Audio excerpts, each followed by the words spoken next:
person at the other end is not showing up. They're going to call with an excuse as to why they couldn't be there and make an excuse why the lockbox isn't in place, but look at the property anyway, walk around it. It's the inability to meet with somebody face-to-face prior to a transaction that they're banking on. It often includes somebody being out of the country, they need a kind soul to look after this property, they have a story that goes with it that seems believable.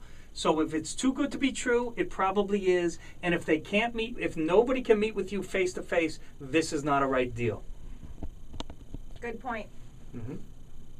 Scott? Yeah, there are scams. I mean, Craigslist is rife with scams, and I've heard Craig himself speak about it. They've said they're going to try to clean up. But look, at this point, Craigslist's been around for 15 years, at least, since maybe longer, the late 90s. If people are of any kind of sophisticated nature, and that's not to knock them, you know, the internet is a place to be wary of in a lot of instances. As Tom says, if it is too good to be true, but it's not too much to ask if you're a consumer to actually meet the broker and actually view the premises. Right. So Craigslist is really just a marketing, it's a place to market. Like a newspaper. Yeah, like a newspaper. Right. But you should still bring those buyers face-to-face in an office, get them pre-qualified, and know exactly who you're dealing with. It's really not a Craigslist issue. These are, you know, in no uncertain terms, and that this is the case. And I don't know if you know, Tom, there's maybe you've heard of this Safe Harbor initiative, where based on the location of an office, let's use Westchester, if someone has a client and they're in Pelham, they're not going to get up to Pound Ridge. They're just not. So if there's the real estate offices up in Pound Ridge would give Safe Harbor to the Pelham broker's client, meet with them, because it's much more logistically appropriate, meet with them, do their work, get their ID, sit down, and maybe escort them, maybe offer a referral commission. But if anything else, if someone lives in Somers, they want to check out Pound Ridge, they're not going to travel to Pelham and then back and tour the county. So there are offices that are now open for everyone's use. It's a reciprocal arrangement where agents say, use my office because I'm here. I mean, or let's say Mamaroneck and Irvington, opposites at East and West. There are offices that are cooperating with each other and assisting them get people into offices. That's an initiative which I really believe in strongly. I think it's a beautiful program if it works as advertised. When there's a mistake, when I assumed you vetted this person and you referred them to me and you assumed I'm going to vet them when I finally meet them, we don't want that to happen. The vetting still has to take place and it has to be verified. Who checked this person out? Who learned as much about this person as possible before my agent was ever alone with them? And in that situation, did it happen in Pelham? Did it happen in Pound Ridge? It has to happen, and it has to be verified. You know, Victoria, let me tell you this. I'm very, very optimistic on the chances of this type of reform and help. I am. I'll tell you why. I'm glad to hear that. No, I really am. Because I was, in fact, before I put on these headphones, I wasn't. But I thought of it while I'm standing here. And standing here. And here's two reasons. The first thing I said before was that these are independent contractors. However, thanks, Tim. Take you out there. However, despite the fact they're independent contractors, if they're realtors, they live all by the same code of ethics, number one. And number two, in each and every MLS, they agree to what? Cooperate. So if they're going to cooperate, they're going to follow the rules of the board, and they're going to compensate each other pursuant to the agreement, and they're realtors with a whole bunch of ethics, 17 different rules, why would it be hard to just put an initiative such as Safe Harbor together, and why wouldn't it be hard to, why wouldn't you expect cooperation? That once a seller says it, it's not going to be met with any opposition.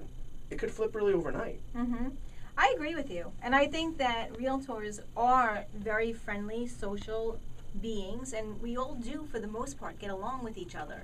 You know, and I don't think that we would ever have a problem coming into your office if we were from another company, or if anyone from your office wanted to go and use the office of somebody else, somebody else's. I don't think that would be a problem at all. Mm-hmm. And I do believe that with education and these guidelines, Tom, that you've put in place, that we can certainly raise the bar.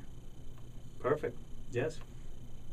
It should be that way. It should be from the grassroots, the people, to the professionals, really, really not just guiding, but strongly urging those people to get right. Because the book "Who Moved My Cheese?" The cheese has definitely been moved. Right, and it begins with the realtor, but it also has to follow through to the seller and to the consumer, just as we were talking It's a about before. They all re-education. have It to truly understand. is across the board. The American public needs to understand a little bit more about what the real estate agent does, and the real estate agent has to educate that client, and it has to be the same education that they're getting from various companies. The answer has to be the same. This is the way we do it as an industry across the board. Absolutely. We started this radio show today talking about open houses. And I know that you were just speaking recently on open houses. Can you share some tips that we should be aware of? Absolutely, absolutely. First of all, real estate can be a solitary profession, but it doesn't have to be. There's a certain strength in numbers. Two people are much more formidable than one person.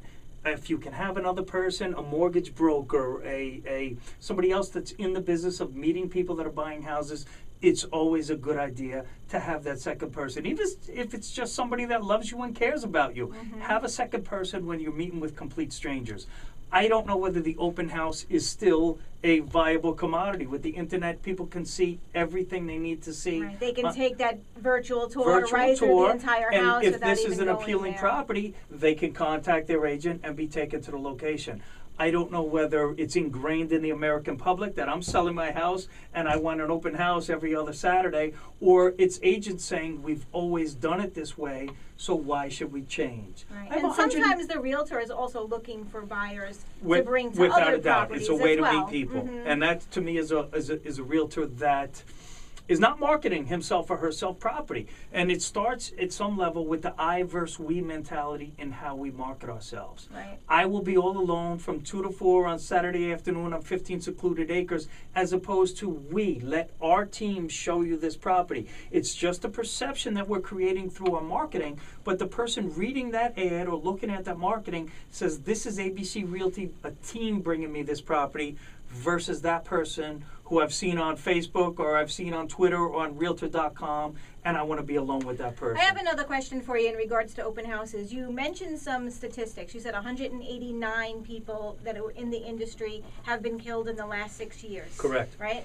Were most of them at open houses, or were they because there was a Pop-Tart? Because for me, an open house, I'm much more concerned about the homeowner and the homeowner's safety. Right. I wouldn't typically worry so much about the realtor, because as somebody's walking in the house, somebody else could be walking in too unexpectedly. Right. So I'm thinking that it's probably more of that Pop-Tart agent, but I don't know. Maybe you can shed some light on that. Quite possibly. Robbery is the motive. Violent crime against real estate agents, robbery is overwhelmingly the motive, and it's often unpredictable and unprovoked.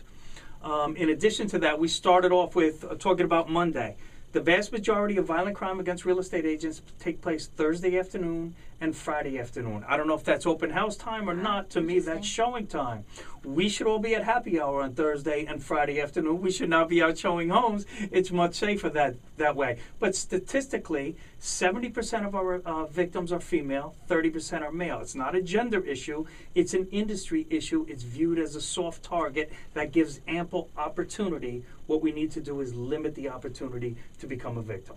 Wow, that's really, really great information. Tom, how do we reach you if our listeners want to get in touch with you? You can find us online at newyorksfinestspeakers.com, www.nyfinestspeakers.com, or I'm at 646-269-8861. We're New York's Finest Speakers. We're a law enforcement public speakers bureau. We speak at schools on internet safety and drug awareness, and for real estate organizations on realtor safety. That's fantastic. And you've spoken at many realtor organizations. Yes, we have. It's been very well received, and it's evolved over time how we do it. We get feedback from the realtors themselves.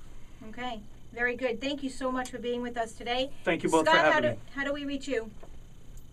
I'm easy. My cell phone's 914-879-8411, or you can check out www.exitrealtygroup.com and find me. I'm an associate broker at Exit Realty Group. And you have some news about your Oh yeah, some news. We are having a grand opening. I'll show it on the Periscope audience on 5 to 8 on Thursday the 24th at 75 North Central Avenue, Elmsford.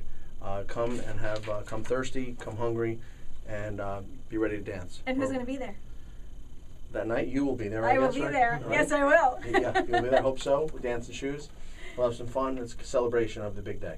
Awesome, awesome. And I just want to thank everyone for listening to us every Monday. We are here at 6 p.m. It is a live show. We do welcome your calls.